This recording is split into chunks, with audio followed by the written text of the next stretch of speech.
don't wanna love nobody but you. I don't wanna love nobody but you.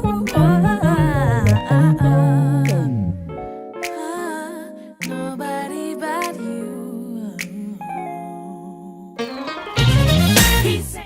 Fala galera do Pod Cristos, tudo bom com vocês? Eu tô aqui com o meu mano Mário. Fala pessoal, tudo bem com vocês? Mais um episódio do Pod Cristos e a gente tá muito contente de estar aqui com vocês de novo. Exatamente, o 9º episódio do Pod Cristos. Estivemos com a Tia Shirley no 8º episódio e agora com mais uma convidada junto com a gente no episódio de hoje. E estamos muito alegres, né, que o nosso projeto, Deus tem nos concedido, né, a bênção de continuá-lo, e graças a Deus o Pod Cristos tem abençoado a vida de muitos telespectadores e muitas pessoas têm gostado do nosso conteúdo, porque Deus tem edificado o nosso bate-papo aqui. Tem estado à frente. E esse bate-papo tem chegado a muitas pessoas também. Então, muito obrigado você que tem nos acompanhado até aqui. E antes da gente começar realmente o nosso bate-papo, a gente tem que falar também de quem nos ajuda, né? Que Deus, a gente não consegue sozinho. Exatamente. Então Deus usa muitas pessoas para com que esse projeto possa acontecer, né? Exato. Fala aí, Mário. A gente queria agradecer a nossa equipe, né? Que não está completa aqui, né? Os nossos apoiadores também, o Matheus, a Ribeira Plus, que nos dá esse suporte, né? Todo esse estúdio aqui, né? Tudo que vocês estão vendo. E ele também tem nos ajudado, dando conselhos. Também queremos agradecer a outros apoiadores que têm caminhado junto com a gente, né? Agora temos o Cantinho da Malu. É isso aí, Tia Malu tá com a gente agora, nesses próximos episódios aí. Exatamente. E você pode adquirir muitas coisas boas que ela comercializa, né? Natura, isso. Avon, Tupperwares. Você aí que gosta muito de ter os potes bonitos, né, da Tupperware, né, de Tia Malu, capricha, hein? Exatamente. Então, você quer entrar em contato com ela, a gente vai deixar o @, dela na descrição. É isso aí, pessoal. Fechou? Então, galera, agora, com a salva de palmas da produção, sem mais delongas, né, Mário? É isso aí. Com vocês, Tia Flávia. Tia Flávia. Né? Flávia. Minha mãe. Ou mãe, né? Minha mãe, mais fácil, né? Exatamente. E aí, mãe? Quer dizer, e aí, Flávia? Como que a gente vai se dirigir, né? É verdade. Pode chamar de mãe, não tem problema. A gente tem mais familiaridade, exatamente, né? Obrigado, tia, pela sua presença. A gente está muito feliz de te receber aqui. Eu que agradeço. Eu que sou posso dizer que eu sou a fã número 1 de vocês. Agora eu tenho que contratar alguém para comentar na nossa live, sim, né? Eu peço que alguém, por favor, faça aí o meu papel nos comentários. Comente aí, pessoal, por favor. E façam um engajamento, porque eu amo acompanhar. Eu sou fã do Pod Cristos. Eu divulgo muito o trabalho de vocês. Então eu sei que isso a gente vai fazer no final, mas já vou fazendo desde já. Já dá o like. Deixa no canal aí, comente. Estou muito feliz de estar aqui participando com vocês. É bem diferente estar do lado de cá, né? Sim, a gente sempre está do lado dos comentários. Eu agradeço muito a oportunidade. Estou muito feliz. É isso aí. E aí agora a gente quer saber mais sobre você, né? Porque a gente e o Mário conhecemos, mas às vezes o pessoal de casa, né? Sim. Não conhece quem que você é esposa, né? De quem que... Fale mais da igreja que você Flávia, então. Fale mais sobre você. Então vamos lá. Eu sou a Flávia, mais conhecida como Flávia Lucas. Lucas é o sobrenome do meu esposo. O pastor Guto, né? O pastor Augusto, mais conhecido como... Flávia do Pastor, né? É a Flávia do Pastor. Flávia do Pastor. Porque na nossa igreja nós temos 2 Flávias. Então a gente tem que falar o sobrenome. Ou eles falam Flávia do Pastor ou Flávia Lucas. E eu tenho 42 anos. Sou mãe do Isaac, né? Também conhecido como Isaac Lucas. Porque nós também temos outro Isaac na igreja. Outro Isaac também. E nós moramos aqui no Vale do Ribeira há 17 anos. Agora em dezembro faz 18 anos que nós chegamos aqui nessa terra abençoada. Sim. Viemos para conhecer. Antes de ter o Isaac, a gente era recém-casado. Que bênção. E Deus nos deu essa oportunidade de estarmos aqui. Eu sou, de profissão, eu sou formada em matemática. Fiz o curso de licenciatura e sou professora de matemática e posso dar aulas de física também. Né? Dentro da minha carga horária, eu estudei uma quantidade de física também. Mas a minha matéria... A área é matemática. A minha matéria preferida é matemática. Isso de profissão. Sou professora do estado de São Paulo desde 2002. Olha só. Então, agora em 2022, eu completei 20 anos de carreira, mas como formada e efetiva, aí são 18 anos, que eu ingressei em 2004. E na igreja trabalha também com algum departamento, ministério? Sim, e daí nós vamos daqui a pouquinho falar, né, sobre essa... Pode falar já? Pode. Vamos lá. Já. Então, agora na vida com Deus, né, no ministério, a minha mãe se converteu em 1990. Então, foi um ano, eu tinha 8 anos. Olha. E foi quando ela nos levou. Então, na verdade, a gente ouviu, minha mãe foi evangelizada pela própria mãe dela. Então, a minha avó, ela já conhecia a palavra quando jovem, mas aí depois que ela se casou, ela se afastou um tempo da igreja, ela era da igreja presbiteriana, e depois de uns 20 anos, ela se reconciliou com Deus. E foi nessa época, nesse meados de 89, 90, minha mãe passou pela separação do seu casamento. Meus pais se separaram. E aí foi um momento muito difícil para ela. E aí minha avó falou de Jesus para ela, que foi o consolo. Então, através da palavra. E nós éramos em 3 filhos, né? Eu sou a mais nova de 3 irmãos. Tenho uma irmã que é 6 anos mais velha que eu. Minha irmã Sandra, já aproveitando mandar um beijo, né? Que também é nossa seguidora, ela apoia o nosso trabalho. Então, depois eu mando um beijo para a família toda. Eu tinha um irmão que ele faleceu jovem, mas faleceu aos 19 anos, mas na época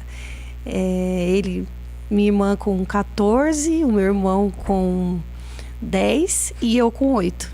Então, foi nesse período que nós tivemos acesso. Os meus avós levaram a gente para morar na casa deles, para poder cuidar um pouquinho da gente nesse período difícil. A gente ficou uns 2 meses assim em São Paulo. Nós já morávamos no litoral norte de São Paulo, em Caraguatatuba, né, que meus pais tinham se mudado para lá. Éramos todos de São Paulo capital, mas já estávamos em Caraguá há uns 3 anos. E aí a gente passeava na casa dos meus avós. E foi uma bênção, porque a minha avó levou a gente para a igreja e a gente ouviu da palavra. E eu, com 8 anos, eu lembro a minha primeira escola dominical. E a música, eu lembro que a esposa do pastor daquela igreja que deu a aula naquele dia. E ela cantou uma música e falava das conchinhas do mar, as estrelinhas do céu, do universo, a criação do Senhor. E eu achei aquilo assim, para mim foi, né, muito lindo. Eu fiquei encantada com a música. E ouvi a palavra e desde aí a gente ficou lá, foram só 2 meses e pouco, e logo voltamos para Caraguá. E lá nós procuramos a igreja presbiteriana, que hoje são 2 igrejas em Caraguá, na época era só uma, no centro da cidade. E fomos muito bem acolhidos e desde então... Isso acho que antes de 90, porque 89, porque minha mãe fez a profissão de fé em 90 e eu fui batizada. Isso em Caraguá? Isso em Caraguá. Então, assim, quando a gente ouve a palavra quando criança, é diferente do adulto que ele tem aquele dia, né? Que ele ouviu e que marcou e que ele sentiu aquela diferença. Eu não me lembro exatamente o dia que aconteceu isso, mas eu lembro das coisas que foram mudando na minha vida, na minha família, a mudança da minha mãe, né? Sim. A transformação. E eu lembro, então por exemplo, aos 10 anos, vamos dizer assim, eu já tinha consciência de o que era Jesus para mim, daquilo do que eu tinha no coração. Então, aquela coisa assim, todo aquele que crê. Então, eu já cria. Então, aos 10 anos, não me lembro exatamente quando foi, né, o dia, mas a minha conversão foi assim, foi gradativa. E eu me encantei né? E assim, a igreja de Caraguá na época era uma igreja pequena, não tinha assim uma banda, um grupo de louvor. O coral veio depois, né? Eu só fui participar do coral mais ou menos aos 11 anos, né? Demorei, né? De 8 para 11 eu já estava lá cantando, sim, né? Mas nós tínhamos as professoras que cuidavam da gente na escola dominical. E tem uma irmã, né? Eu não sei se ela vai ter acesso a esse podcast, mas ela era chamada de Dona Mirtes. E a Dona Mirtes, ela que dava aula para nós, para a faixa de idade.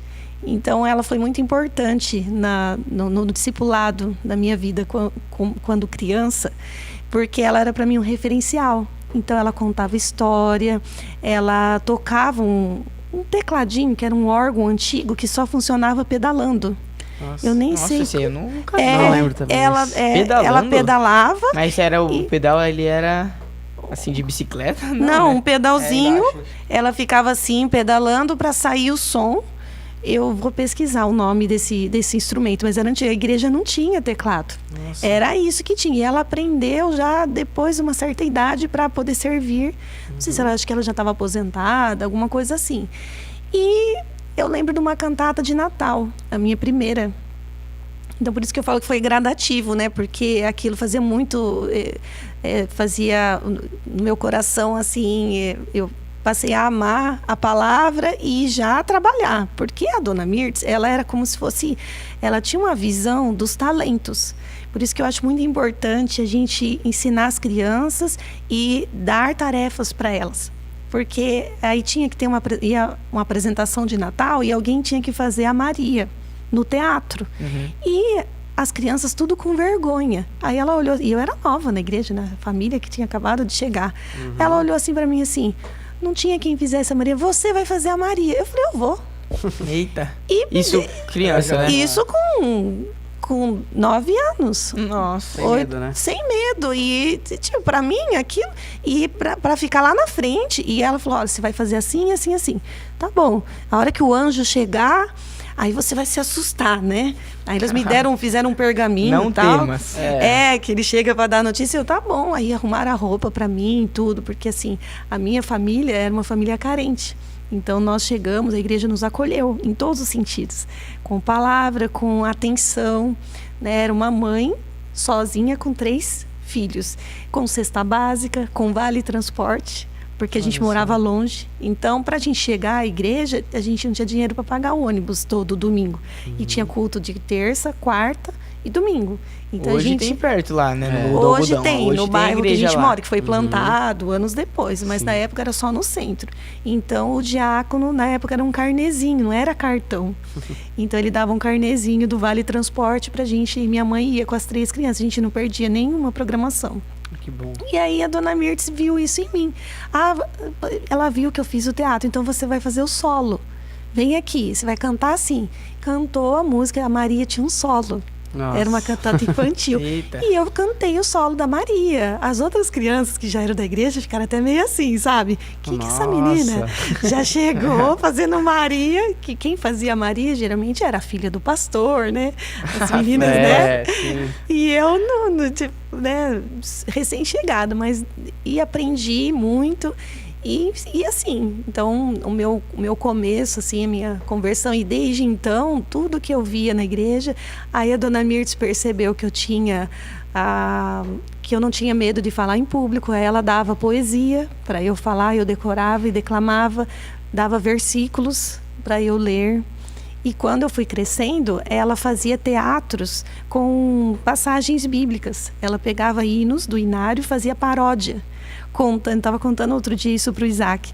Então ela pegava assim um trecho da Bíblia, transformava em música com uma melodia conhecida e a gente apresentava cantando. Nossa. Então tem músicas desses teatros que eu lembro até hoje, trechos do livro de Atos que eu gravei através da música.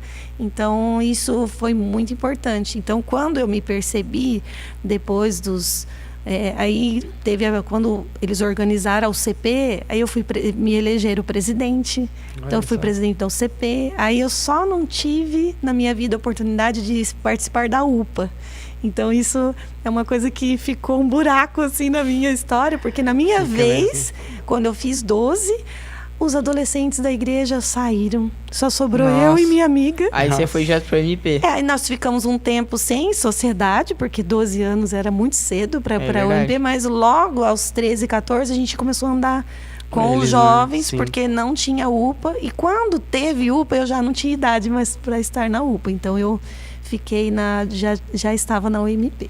E é uma linguagem diferente mesmo, né? E é muito bom a gente ver como as conversões elas ocorrem de forma diferente, né? A gente já viu com nossos convidados que a gente recebeu aqui. E é muito bonito a gente ver como, desde criança, a criança pode servir com excelência, né? Aonde que é que ela já pode cantar, ela já pode trabalhar no reino também, né? Como criança, né? Sim, muitas vezes a gente acaba limitando, né? Tipo, criança tem que pintar, criança tem que ficar aqui, brincar. Ela sentada, né?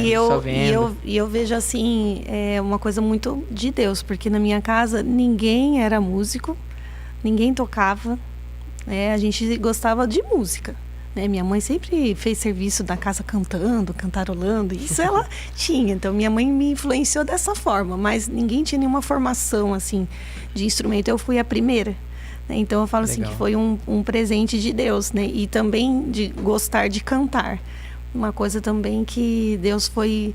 E eu tenho muito isso de imitar o que eu acho legal. Então, as pessoas que eu via cantando, às vezes eu via eles fazendo uma outra voz durante o culto. E quem fazia muito isso era o meu cunhado, o Odilon, que minha irmã começou a namorar com ele na igreja, e ele que tocava o violão e cantava. Ele sempre fazia uma outra voz. Ninguém percebia, eu percebia. E eu já com 10 anos, eu percebia. Eu falava, mas que voz é essa? Aí quando a gente ia cantar, a gente ia um conjunto. Ele falava assim pra mim, faz essa voz aqui. E ele fazia pra mim. E eu imitava certinho a voz que ele pedia. E aí quando juntava, aí ficava. Eu não sabia que aquilo era um contralto, que aquilo era um segundo soprano. Não sabia, eu fazia do que ele mandava. Então, assim, a igreja realmente, ela é uma escola. Então, a gente não pode subestimar as crianças. Inclusive, quando eu comecei a aprender violão, foi meu cunhado que começou a me dar o início. Eu não tinha violão. Ele emprestou um violão, deixou lá em casa depois. Aí eu vi o violão encostado lá na igreja, e aí de vez em quando eu ia lá e pegava para treinar um pouquinho. E os presbíteros tinham uns mais de idade, não sabiam que eu estava aprendendo, achavam que eu ia quebrar o violão. Então, assim, criança não pode mexer no instrumento. Aí eu falo, tá bom. Mas depois eles entenderam quando eles começaram a me ver tocando em reunião de oração. Olha só, porque você estava aprendendo. Porque daí tem os irmãos, né, que a gente fazia os cultos no bairro. O bairro onde eu moro, tinha um culto nas casas. E não tinha quem tocasse. E eu só sabia, 2 músicas. E eles tinham a paciência de escutar, cantar sempre a mesma. Falava assim, vamos dar a oportunidade para a irmã Flávia. Ainda falava assim. A irmã Flávia. Eu com 11 anos, e eles falavam irmã Flávia. E eu tocava, e eles tinham a paciência de ouvir. Mas isso foi muito importante, porque depois isso me desafiava. Não, agora eu vou aprender mais uma. E assim foi. Sim, é muito legal, né? Exatamente. E você estava falando aí como é que foi crescer desde pequena na igreja, né? E como que você vê esse crescimento hoje em dia, né? Com as crianças que estão chegando. Você acha que elas têm as mesmas oportunidades? Você acha que elas têm a mesma vontade de também servir? Ou você acha que era uma coisa mais da época? A criação também interfere, né? Olha, eu acho que, como a gente ouviu no outro programa, né? Da tia Shirley, né? As crianças, elas sempre vão ser crianças. Então, o que acontece é que hoje tem muito mais atrativos, né, do que a gente tinha na época. Então, hoje em dia, eu creio que o celular rouba um pouco a cena. Mas eu acho que a gente tem que investir e sempre estar observando a habilidade de cada criança. Então, se ela pode aprender um inglês, se ela pode aprender um xadrez, você pode ver, nós temos crianças assim, ganhando campeonato. Cubo mágico. Então elas podem aprender um versículo, elas podem aprender a dirigir uma reunião de oração. Isso foi assim comigo. E não é questão social, porque às vezes você fala assim, não, a criança com mais cultura, ela vai ter mais oportunidade. Não, eu tinha cultura. Qual que era o meu nível de cultura? Era o que minha mãe ensinava em casa e a escola pública que eu tinha. E a igreja foi o meu lugar de cultura. Então isso é um pouco complicado hoje em dia, porque até as crianças mais simples, elas têm acesso ao celular, então a informação hoje chega mais rápido. Então a gente tem que concorrer com isso. Mas eu acho que é possível. Todas as crianças que chegam, a gente observar, acolher, ensinar. Às vezes ela vai ter uma habilidade maior para cantar, às vezes você vai perceber que ela é um pouco mais tímida, às vezes ela não vai querer fazer um solo, mas às vezes em grupo ela vai. Às vezes ela vai ter uma habilidade de decorar. Hoje em dia não se faz mais isso. Eu fico, sabe, incomodada, porque as crianças, elas não querem decorar nem 2 frases. Nem na DD, né? Já lê uma frase, já cansa já. Sim, assim, já. E na nossa época, como a gente tinha menos tecnologia, os concursos na igreja era de decorar salmos. Olha. Não era decorar um versículo. Era decorar o salmo, pegava tipo o Salmo 23, aí decorava o salmo todo. Hoje em dia você pede para decorar o versículo 1. Um trabalho, né? Elas têm essa dificuldade. Então, o senhor é o quê?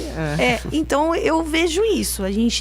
O desafio é maior por causa da concorrência. Mas criança é sempre criança. Então, elas são muito espertas e é possível sim. Sim, elas têm que ser estimuladas cada vez mais, né? Isso, tem que ser estimuladas. Sim. Então, você comentou, né, tia, que é a esposa do pastor Augusto, pastor Guto, né, famoso. E como que é acompanhar, né, esse ministério pastoral de perto, né, como esposa, como auxiliadora? Como que a senhora pode contar para as pessoas que às vezes não tem, né, essa ideia de como é? Porque às vezes a pessoa vê o pastor só na igreja, né? Sim. Mas também não acompanha dentro de casa. A rotina dele. Vamos contar os segredos dele aqui. Dona T também tá lá. Pastor não toma banho, né? Já pensou? Dona T tá lá em casa, agora ela tá vendo como é que é o dia a dia da família pastoral. A gente tá com uma amiga nossa, uma senhora, uma irmã que tá passando os dias com a gente, e aí ela tá vendo como que é a pegada, né, lá em casa. Não descansa, né? Então, eu brinco assim que para saber como que é a vida pastoral, acho que só morando junto. Eu tenho alguns irmãos que já tiveram essa oportunidade, né? Por exemplo, Núbia e Ezequiel, eles já moraram uns dias com a gente, porque eles compraram uma casa perto da nossa e estava precisando esperar de uns ajustes na casa, e eles dormiam na nossa casa até que a casa deles ficou pronta. E eles viram. Eles já conheciam, porque eles caminham com a gente já há muitos anos. Sim. Mas eles falam, olha, só morando mesmo, para ter ideia, né? A minha mãe, que de vez em quando ela vem, às vezes ela fica um mês assim com a gente. E agora a Dona T, a terceira pessoa, né? Que tá com a gente estágio, já. Né? Mas olha, gente, eu já ouvi muitas histórias, assim, de pessoas que têm algumas marcas do ministério. Quando eu me casei com o Guto, ele já era pastor. Então, não foi uma coisa assim que eu escolhi, que a gente decidiu junto, que às vezes acontece o casal, que vai para o seminário. Aí não, quando eu o conheci, ele já era pastor e eu já era professora. Então, os dois casaram conscientes, sim, né? Então, Deus preparou, assim, e eu brinco que eu, aos 23 anos, quando eu conheci o Guto, eu tinha 23 anos, e eu me achava encalhada. Porque eu estava solteira com 23 anos, né? Mas, na verdade, é porque as minhas amigas já tinham casado. Então, eu achava que eu não ia casar, que eu não ia encontrar ninguém, aquela coisa, né? E eu pedia para Deus uma pessoa que amasse a Deus. Porque eu sempre fui muito envolvida, inclusive desde da minha adolescência, a mocidade, como eu sempre fui muito envolvida, as pessoas falavam assim, nossa, você tem perfil, porque as pessoas têm essa mania de dizer perfil de esposa de pastor. Sim. Mas Não, a esposa do pastor, ela tem que ser esposa do pastor. Ela tem que, como vocês falaram, auxiliadora, idônea. Ela tem que cuidar dele, ser companheira dele, educar bem os seus filhos, ensinar palavras, edificar o seu lar. Mas não necessariamente ela tem que tocar um instrumento, ela tem que cantar, ela tem que dirigir uma reunião. Especial, né? Tem que ter o dom, né? Ela tem que ter esses talentos. Mas antes de conhecê-lo, eu já trabalhava. Então, tudo que eu faço, que eu exerço, assim, não é porque ele...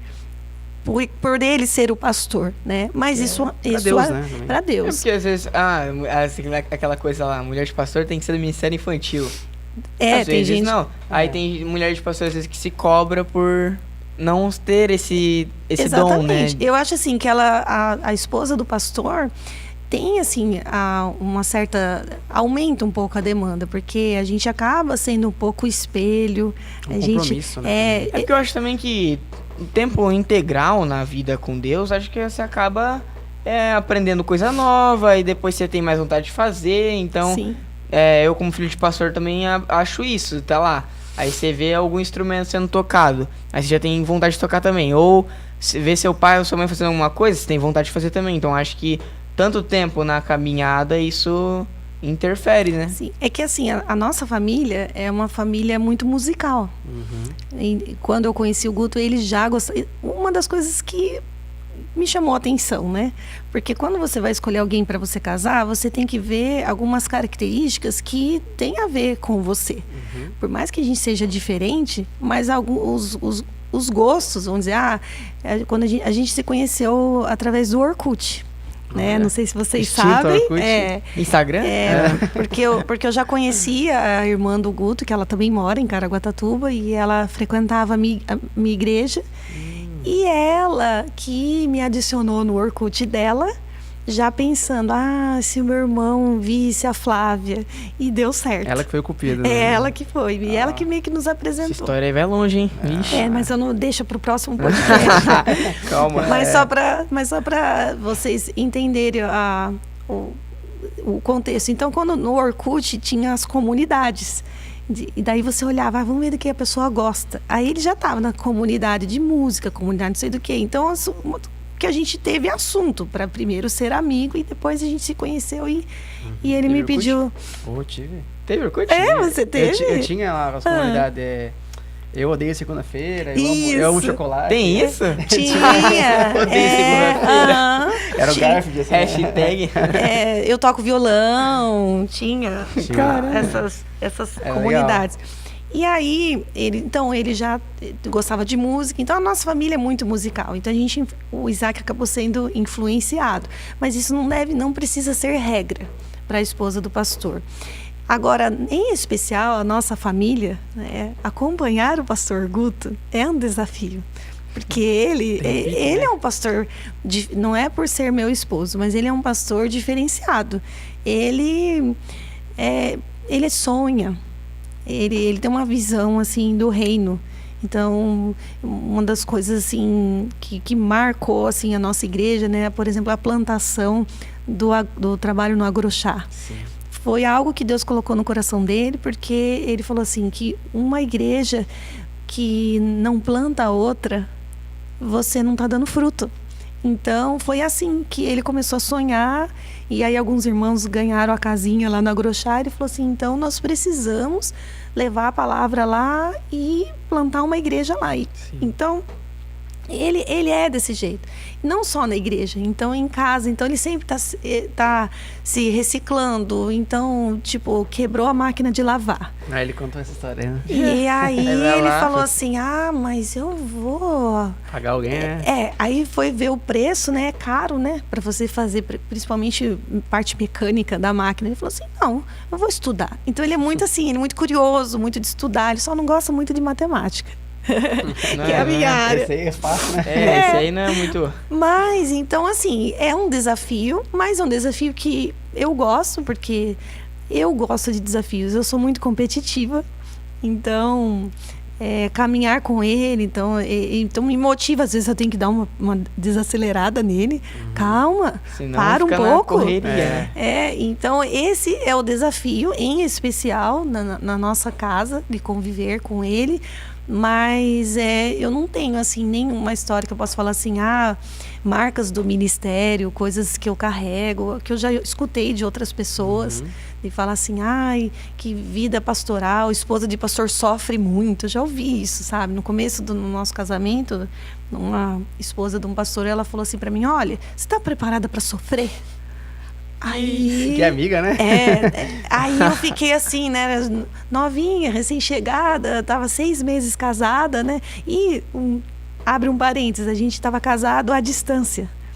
Porque nós namoramos a 1.100 quilômetros de distância e nos casamos e estávamos esperando uma porta do ministério para que ele viesse para o estado de São Paulo, porque ele estava no Paraná. E eu no estado de São Paulo. E Deus abriu a porta aqui em Registro. Foi assim que a gente se uniu. A gente foi morar na mesma casa aqui em Registro.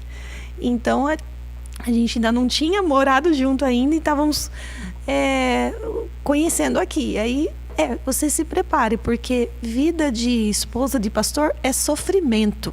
Ela falou assim pra mim, eu fiquei assim pensando, fiquei um pouco assustada. Bicho do filho, então, tô lascado. E depois que eu fui embora, o Guto falou, me acalmou, falou, calma, amor, não é desse jeito, tal. É que as pessoas, às vezes, elas têm algumas marcas, tal.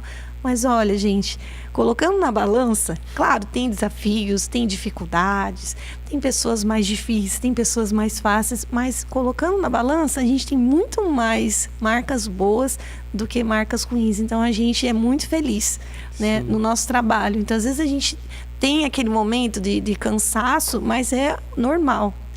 O cansaço, por exemplo, porque a gente é humano. Mas Deus, assim, honrou a gente de tal maneira que a gente só tem a agradecer.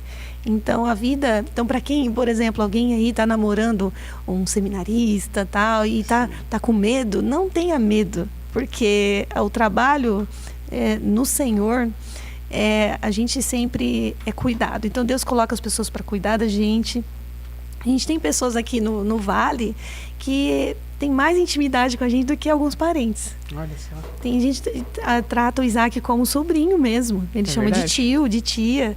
Então, assim, são presentes do Senhor. Então, eu tenho... E todas as experiências, como eu disse, tem mais positivas do que negativas. Então, é isso. A vida pastoral, ela é trabalhosa. Nós somos uma família que se cobra muito. Então, não é obrigatório estar à frente, mas eu gosto de fazer isso.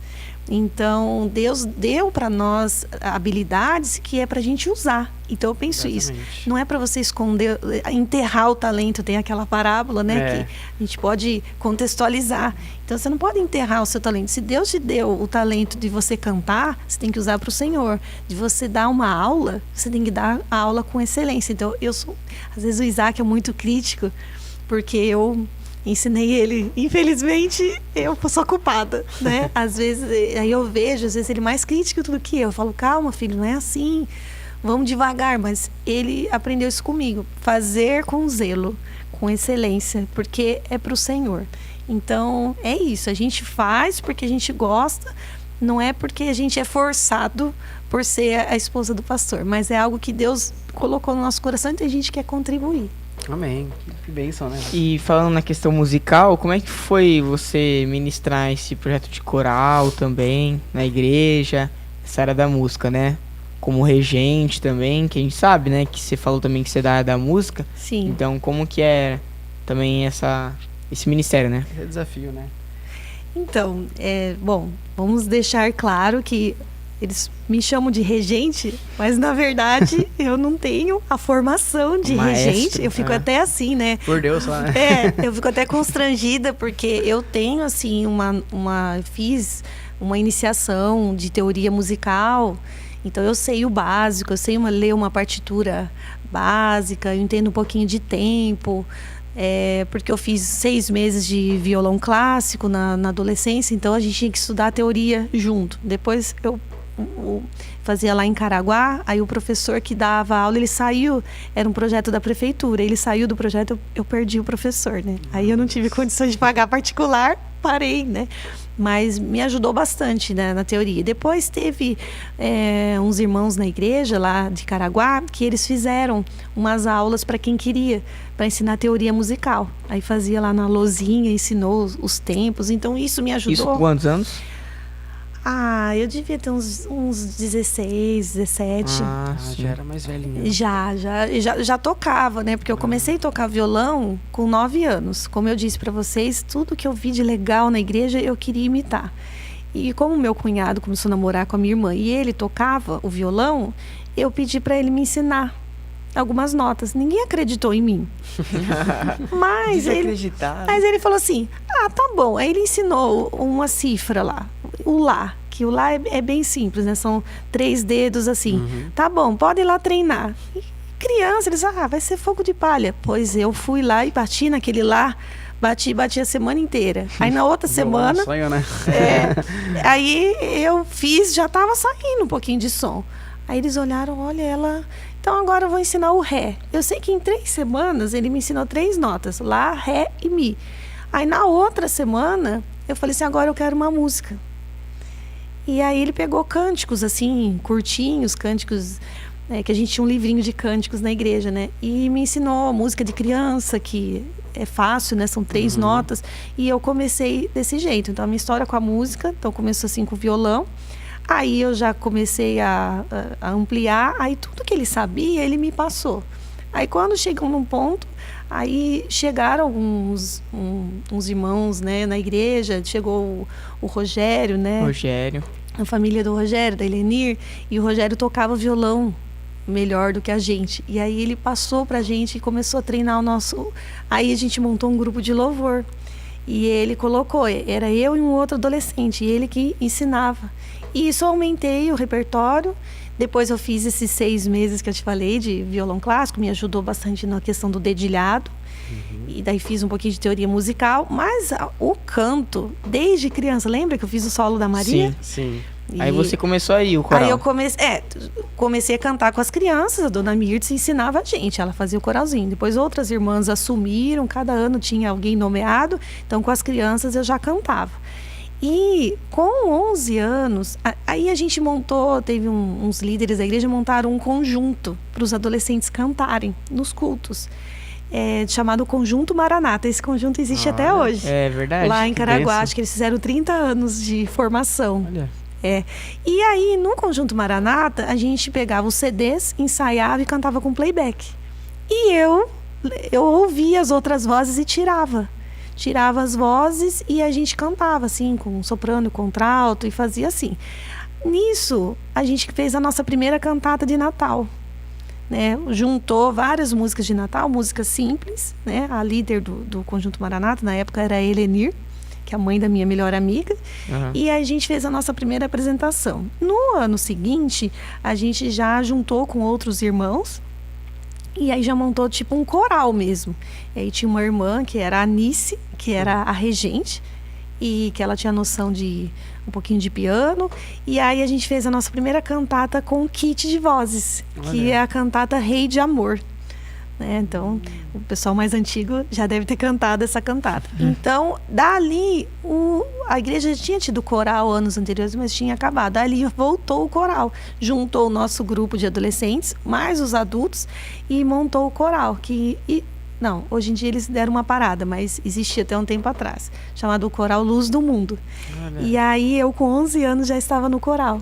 Então eu cantava Eu comecei nessa idade também. Eu cantava no coral e no Conjunto Maranata. O Conjunto Maranata era só os mais jovens e o coral tinha os adultos. E aí foi. Daí o coral não parou mais. E eu era contralto. E eu sempre tive um contralto forte. Aí a gente ensaiava, na época era fita. Vocês conheceram as fitas?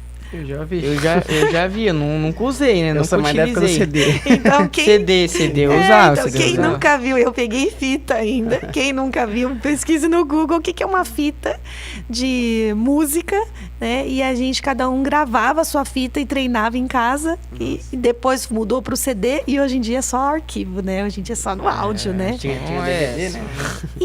E eu fui desenvolvendo. Então, o coral me ajudou nisso. E daí teve uma questão nesse tempo, porque como eu cantava muito forte, não tinha técnica. Então, isso é um conselho que eu dou. Se você que gosta de cantar, assista a aulas de canto. Tente uma formação, porque eu cantava meio gritado. Sabe quando você canta da garganta? Era afinada, mas não era bonito. Não tinha assim, né? Era forçado, né? E ficava rouca, muito fácil, porque eu cantava, não usava o diafragma, né? E aí, sempre falei muito, né? Sempre fui muito falante. Calo na prega vocal também, né? Imagina, então eu falava na escola e cantava e entrei muito cedo para cantar música de adulto. Não é recomendado aos 11 anos. E forçava os tons, esses cantatas, os tons são muito altos. Então, aos 16 anos, já tive o meu primeiro calinho na prega vocal. Nossa. Por uso incorreto da voz. Aí adivinha, eu com 4. Isaac foi mais precoce. Isaac teve calo aos 4 anos. Eu tinha 2 aqui já. Porque falava alto, não usava corretamente, não respirava certo. Aí o otorrino me encaminhou para a fonoaudióloga. Aí, graças a Deus, com a fono, o meu calinho sumiu. Então, não precisei fazer cirurgia, né? Então, eu percebi que depois... E a fono, ela me ensinou respiração, me ensinou o uso do diafragma, mas não para cantar, mas para eu ter saúde da voz. E isso me ajudou muito no canto. Então, assim, dali foi o gatilho para eu entender de qualidade, né, de poder fazer um solo, porque antes só era bonito o meu contralto, né, mas para solo não era legal. Aí com essas dicas eu consegui. Aí depois, aos 19 anos, aí quando eu comecei a ser professora, aí sobrecarreguei de novo, porque daí era a sala de aula e o canto na igreja. Então aí depois, quando eu cheguei aqui, eu fiquei sem calo por um tempo, mas em 2011, aí eu voltei a ter calos de novo, e aí não teve jeito, eu fiz cirurgia. Aí eu tirei os calinhos e consegui me reeducar, porque eu tenho que ter esse cuidado. Mas, enfim, aí a minha experiência com coral, mas eu sempre fui a coralista, eu não era a regente, eu só era regente na escola, que eu fazia coral com os meus alunos, lá em Caraguá. Então lá eu ensinava eles a cantar e a gente apresentava nas datas comemorativas. Aí, quando eu cheguei aqui em Registro, a gente trabalhou por 3 anos na Vila Nova, na plantação ali da igreja. Sim. Aí não tinha regente, não tinha pianista, músico. Eu e o Guto que fazíamos tudo, na parte musical, louvor. Então daí nós começamos ali a fazer o coral com os irmãos da Vila Nova. Aí eu virei a regente. Inclusive, quando o Isaac nasceu, ele nasceu em outubro, em meio ao ensaio do Natal. Nossa. Aí quem que me substituiu, porque eu tinha nascido, o pastor Guto. Ele foi o regente. O cara tava nascendo. Ele assumiu o meu lugar. Aí depois, o outro ano, eu já tava ele no braço. Aí eu voltei. E quando eu cheguei no Ipanema, a mesma coisa. Nós também... Zaga no carrinho lá, né? E aí foi assim que surgiu essa história de regente. Porque a gente cuidando da igreja. Mas assim, eu não toco piano. Então, o que eu faço? A gente compra o kit de vozes. Aí divide para as pessoas e eu tenho a facilidade do ouvido. Então eu ensaio todas as vozes para eu saber mais ou menos como que cada um canta e depois no ensaio a gente junta. E todo mundo pode cantar? Sim, porque a gente tem uma dúvida, né? É uma dúvida mesmo, né? Que às vezes a pessoa tá assistindo lá em casa assim, mas eu queria participar do coral, tenho vontade, mas eu não sei se eu sei cantar. Aí Exatamente. a pessoa, ela pode, assim, né, Maria? Porque às vezes a gente canta, a gente se ouve, a gente acha que é bom. Na nossa cabeça a tá gente põe tudo o fone certo. do ouvido assim, Sim. nossa, eu canto muito bem. Aham. Na música, né? Aí chega no coral, tá uma coisa mó diferente, né? Exatamente. Muitas vozes. Eu mesmo tinha um medo de coral. Sim. Aí eu falei, eu vou destoar aqui, eu vou estragar o coral. Bom, então tem uma coisa boa para falar. Se você tem a dúvida, o coral é o melhor lugar para você tentar se encontrar. O que tem acontecido hoje em dia é que as pessoas têm feito ao contrário. Elas querem entrar primeiro no grupo de louvor, que canta no microfone e não querem entrar no coral. Mas eu aconselho que, se a pessoa tem vontade, que ela entre no coral.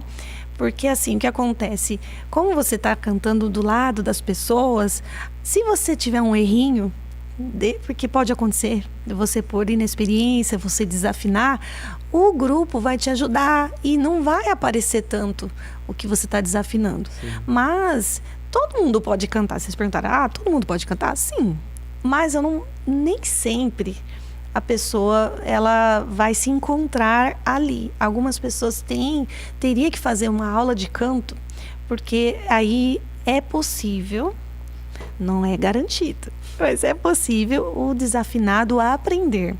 Porque daí, na aula de canto, eles vão educar o ouvido dessa pessoa, para ela se ouvir, porque ela não acha o erro. Ela acha que ela tá cantando legal. Ela tá cantando, ela não tá escutando a desafinação. Aí, esse né? É o problema. E o microfone, ele mostra todo... Mostra tudo, é a pessoa que tá escutando na live, né? Na live mas também, quando aparece assim, né? A pessoa que é desafinada, nem no microfone ela acha que desafinou. Ela acha que foi muito bem. Ela acha que é a mesa de som, alguma coisa, né? Exatamente. Mas o coral é uma escola que eu indico. Todos podem cantar, sim, mas pode ser que você perceba que existem pessoas que são desafinadas. E aí ela vai ver, não é pra mim. Mas mesmo o desafinado, eu sempre falo, não tem problema você tá ali com a gente no coral. Porque na hora que todo mundo junta, não vai aparecer. Agora, o que vai acontecer é que às vezes você não vai poder ser solista. Entendeu? Mas aí o importante é a comunhão. Então, o que eu falo? Nosso participando, né? Sim, você está participando. Então, eu falo que o nosso coral ali no Ipanema, fala assim que é o coral dos milagres. Porque a gente tem pouco tempo para ensaiar por causa da agenda. Sim. E Deus tem abençoado a gente, né? A gente pega os desafios, né? Que o pastor lança os desafios para nós. E semana que vem, a apresentação de Páscoa. Sim. E Deus tem abençoado, porque os irmãos estudam bastante quando vai chegando perto. Sim. Então, assim, mesmo quem é desafinado, nem que você tenha que cantar mais baixinho, mas eu indico, né, para você estar aprendendo. Então, o coral é muito oportuno. Sim, e também tem aquela coisa dos dons e talentos, né? Às vezes nem todos têm esses dons e talentos, mas é uma coisa que todos podem trabalhar, né? Contribuir da sua forma, né? Exato. E às vezes só de você estar ali, você já está dando apoio às vezes o irmão, você nem sabe, às vezes ele está desanimado, mas você foi. E aí você já está incentivando ele, tá? Então eu acho que o coral é um ambiente assim de troca. A gente se diverte, aí tem os momentos mais tensos, né, quando vai chegando perto da apresentação, e aí a gente tem que corrigir, né, e aí a regente pede para passar a música de novo, e o pessoal já está cansado, mas é muito bom. Sim, e a gente sabe que a música, né, assim como o evangelho, a pregação da palavra, ela é uma forma da gente proclamar o evangelho. Sim. E muitas pessoas, elas são alcançadas pela música, pelo coral. E como você vê, tia, a questão da música ser um instrumento da gente proclamar o evangelho para as pessoas? Olha, eu falei no começo da história que eu aprendi muitas histórias bíblicas através da música. Então, aquela professora, né, Dona Mirtz, ela fazia as paródias. E então, muitas vezes, a gente esquece o que é errado, né? A gente esquece a pregação do pastor, mas a gente fica com aquela música na cabeça. Ela não sai, porque a música, ela tem esse poder da gente memorizar mais. Eu não sei porque, deve ter uma explicação científica. Então, a gente pode, sim, usar da música para ensinar a palavra. Então, para memorização de versículos, a música... Hoje em dia, os professores... Tá tão difícil ensinar matemática, né? Que eles estão usando paródias para ensinar as fórmulas e os conteúdos. Tudo bem, a gente paga mico, né? Porque alguns alunos dão risada da gente. Mas alguns alunos acham divertido e gravam. Então, no ensino da Bíblia, a música é muito importante, assim, para aprender. E no evangelismo, além da música, ela está ensinando a palavra, ela toca o coração. Então sensibiliza. Não que a gente vá usar, né, dessa estratégia, porque o Espírito Santo não é emoção. O Espírito Santo é o poder de Deus, é transformação, né? Mas a música, ela é uma ferramenta, ela abre portas. Você pode, por exemplo, cantar num hospital. Então ela é consolo. Por isso que é muito importante a gente saber o que está cantando. Então selecionar a letra precisa ser bíblica. A letra precisa ser cristocêntrica. Então, se a música fala muito do eu, tá errado. Não é para Deus. Então, não que ela não seja boa. Você pode escutar, né, uma música de qualidade. Mas a música de louvor e de evangelismo, ela precisa ser cristocêntrica. Então, a honra é Cristo, a glória é para Cristo. Porque o pastor Guto sempre nos ensina que ele não pode, por exemplo, ele está pregando uma coisa e de repente o coral pregar outra. Não, isso não pode acontecer. Então as duas coisas precisam convergir. Então, e mesma coisa no grupo de louvor. Sim. Então a música ela é uma ferramenta de ensino. Então é muito sério isso. Então é um instrumento de evangelismo. Então o coral, o grupo de louvor, as datas, o Natal, todos esses momentos a Páscoa, momentos que podem ser usados por Deus para...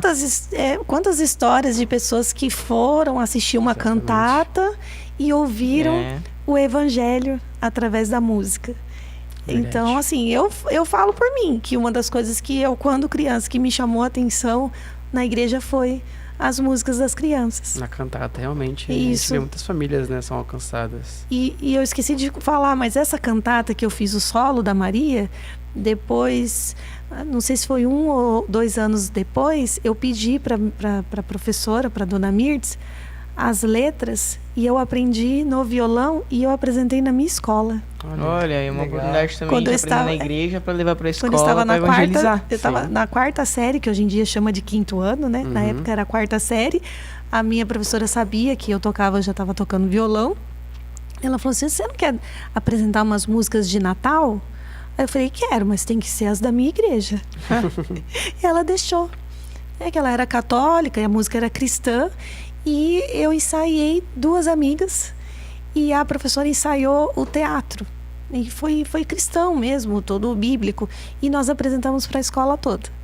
Legal, e foi as músicas do meu grupo de crianças. Então, aí a música como ferramenta, né? Que bênção, que a gente possa usar, né, a música como um dos instrumentos que Deus nos deu e que ela possa chegar a toda a criatura. Né, Isaac? É isso aí. Você tem alguma experiência, algum testemunho assim de vida que você quer trazer pra gente também, assim, compartilhar com a gente, assim, não pode ser na igreja, na música, na sua vida. O nascimento mesmo. do Isaac, né? Gente, olha... Milagre, né? São muitas histórias, muitas experiências. Como eu disse, se a gente for colocar na balança, tem mais coisas positivas do que negativas. Sim. Bom, atualmente nós estamos vivendo, né, uma experiência, né? Estou fazendo um tratamento de saúde e agora em julho eu estou completando 2 anos de quimioterapia. A quimioterapia que deu certo, porque eu comecei fazendo uma químio como câncer de ovário e depois de 3 meses descobriram que o meu tumor primário era pulmão. Que também deu um pouco certo por causa que o do ovário, ele também funcionava para o corpo inteiro, né? Porque quando eu comecei a fazer o tratamento e que foi descoberto um nódulo em cada ovário, o médico, ele entrou, e eu fiz a cirurgia, né? O médico entrou com dois tipos de químio. Uma químio específica de ovário e uma outra que era mais geral. Então eu não fiquei descoberta, né? Só que eles não sabiam que eu tinha os nódulos no pulmão. Uhum. Depois, com os exames do corpo, aí que descobriu. Então isso para nós, e nós estamos descobrindo isso de forma parcelada. Então em 2022, em outubro, eu descobri um cisto grande no ovário. Fiz a primeira cirurgia. Aí deu dentro do cisto um nódulo maligno. Aí me mandaram operar de novo. Aí tirei tudo, útero, vai outro tudo ovário. uma sequência. Né? E a gente assim, nossa, e na época a gente não entendeu, né? Por que será que Deus tá fazendo a gente descobrir por partes? E depois eu fui entender, porque quando saiu o diagnóstico que da segunda cirurgia que eles encontraram um nódulo no outro ovário e que tive que fazer a químio, aí, e que é um tratamento pesado, porque tem os sintomas, tudo isso, aí eu fui entendendo que se eu soubesse de tudo de uma vez, né? De uma vez, nas 2 cirurgias, que são bem cirurgias doloridas, ia ser mais difícil. E eu tava com o meu emocional bom. Então Deus foi fazendo assim. Então eu percebi o cuidado de Deus com a gente.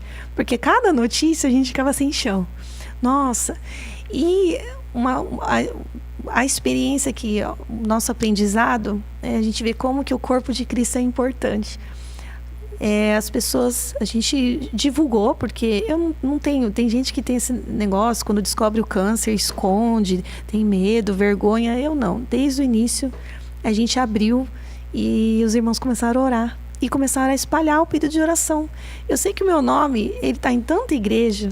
Verdade. Tem tantas pessoas orando, e eles oram até hoje, eles estão firmes, porque o meu tratamento ficou bem longo devido às metástases. Sim. E olha só, metástases era uma palavra que eu gelava assim o meu coração quando eu escutava. Não queria nem falar. E aí quando eu vi que deu isso nos meus exames, Deus me preparou. Hoje eu falo naturalmente. E assim, é uma experiência que de vez em quando a gente fica um pouco com medo. Mas Deus foi ensinando a gente a viver um dia de cada vez. Então, hoje eu acordei bem. Aí a gente agradece. Gratidão. E outra coisa que, assim, os irmãos da igreja, eles abraçaram a causa junto com a gente.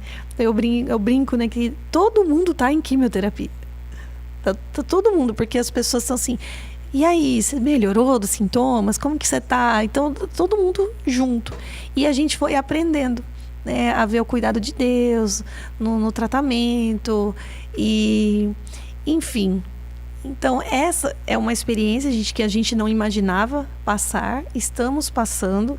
Não sei se um dia vou ter uma alta definitiva. A gente está orando para que quem sabe eu consiga ter uma trégua da químio, porque como deu certo essa químio, então o médico achou por bem manter. Então por isso que eu estou há 2 anos com essa medicação. E a cada 3 semanas eu vou para Curitiba, faço a aplicação, né? As minhas mãos já não tem veia mais, né? Aí eu oro para Deus dar uma veia boa, porque eu fiquei... tenho esperança que não precise colocar o catéter. E é isso. Então das experiências mais recentes, essa do meu tratamento, mas a gente tem muitas histórias, como nós chegamos aqui no Vale do Ribeira. Como Deus trabalhou, né, nisso também. Porque todas essas nós tivemos 3 igrejas que disseram não para nós. E aí quando a gente achou que a gente ia para Taboão da Serra, que estava tudo certo já, não deu certo.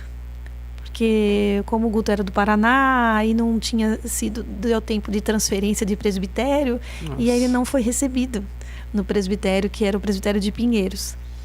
E aí alguém indicou o nome dele aqui para registro, porque a igreja de registro precisava de alguém com perfil social, que o Guto sempre teve. E alguém de muitos anos antes que estudou com ele e indicou para o pastor aqui da época. Então isso é uma outra experiência.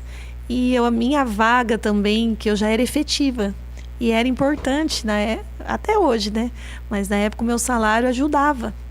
E aí Deus preparou para mim uma vaga aqui. O primeiro ano que eu vim, trabalhei em Cajati e depois consegui remover meu cargo para a zona rural em Pariquera. Então, um outro milagre de Deus, né? Mas muitas experiências assim, Deus. Então, às vezes as pessoas esperam aquele sobrenatural, né, de raio cair na cabeça, aquelas coisas assim, né? Mas os milagres do Senhor, eles acontecem nas coisas ordinárias. E hoje a gente vê que a gente valoriza as coisas simples. Então, comer é uma alegria para nós. Sim. Porque quando eu fico com enjoo no pós-químio e que eu não consigo comer, aí que eu vejo como a gente tem que agradecer quando você coloca assim aquela comidinha e que você consegue comer. Então, olha só, Deus ensinou a gente a agradecer isso. Então, Amém. é isso. Ser grato pelo ordinário, né? Isso. Todos os dias. Que bênção, tia, a gente ouvir suas histórias, suas experiências. Tenho certeza que para nós elas vão ser muito edificantes. E para quem tá em casa também, quem tá ouvindo, com certeza já passou ou vai passar por algo semelhante, né? Todos nós estamos cabíveis a isso. Né, Isaac? Exatamente. E agora a gente tá chegando ao fim do nosso bate-papo, né? Passa rápido, né? Passa rápido. Sim. Então a gente queria que você deixasse uma mensagem final pro pessoal de casa, desse seus agradecimentos. Alguma sugestão de livros? Sim. Sei que sabe, que sei que você. Bom, quero agradecer a oportunidade de estar aqui, que eu sempre achei muito chique. As pessoas que vêm aqui no Pô de Cristo, dizer que eu sou fã e podem contar comigo de divulgar o trabalho de vocês. E mandar um abraço para minha família,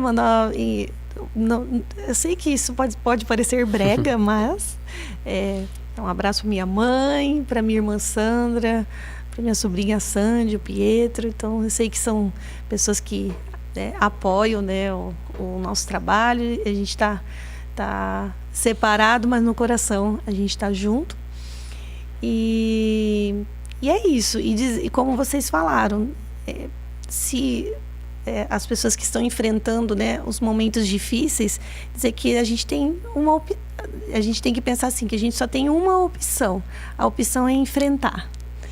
Então, porque a gente tem que sempre lutar para servir ao Senhor, para agradecer, lutar pela vida. Então, quando eu fico um pouco desanimada, meu esposo fala assim: não, eu não vou pensar em morte, eu vou pensar em vida. Então, aí ele me dá umas chacoalhadas, sabe? Então é isso. Então a gente decidiu enfrentar no nome do Senhor, né? Davi não enfrentou o Golias, né? Sim. Então é isso. E a gente está à disposição, né? Para as pessoas que precisarem conversar, estiver passando por isso. E a gente teve algumas experiências assim, pessoas que descobrem o diagnóstico e falam com a gente. Então, Deus tem usado a gente nisso. Amém. E é isso. Deixo essa palavra de motivação e convido aí os irmãos a participarem do coral. Já fica o convite aí. Nós já já estamos providenciando o kit da cantata de Natal. Olha. Então, venham fazer parte. Teatro também, teatro. Quem sabe, né? Quem sabe. Se tiver a disponibilidade dos irmãos, mas venham participar e nos ajudar. Então é isso, muito obrigado, mãe, de novo, pela sua presença aqui. E você aí de casa também, muito obrigado por ter assistido até aqui. Mais um episódio concluído com sucesso, né, Mário? É isso aí, tia. Obrigado pela presença. Pessoal, obrigado por todos vocês que estão aqui com a gente até agora. A gente fica muito feliz com a sua audiência, com vocês que estão desde o começo do podcast com a gente, caminhando com a gente.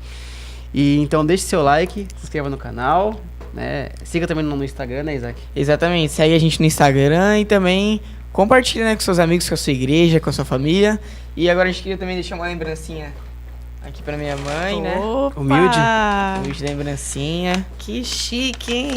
Pra gente finalizar. Com chave de ouro, né? Exatamente, com chave de ouro. Vou falar pra todo mundo, eu estive lá. Aí, ó, a clássica. Obrigado. Obrigado. Muito obrigada, gente. Te agradeço, vocês são demais. Obrigado, e se você quer também fazer uma parceria com a gente, entre em contato conosco, manda uma DM lá no nosso Instagram, ou manda também um WhatsApp, e aí um e-mail pra gente também, vocês que sabem. E a gente tá aberto a colaborações também. É isso aí, então, pessoal. muito obrigado, pessoal. Espero vocês no próximo episódio. Fiquem ligados. Obrigado, pessoal. Até a próxima.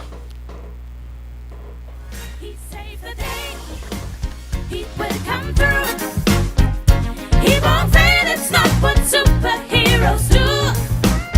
No greater love makes my heart beat. All I wanna do is make you proud of me. I don't wanna love nobody but you. I don't wanna love nobody but you. I don't wanna love nobody but you. How can it be? Every one of my secrets that you keep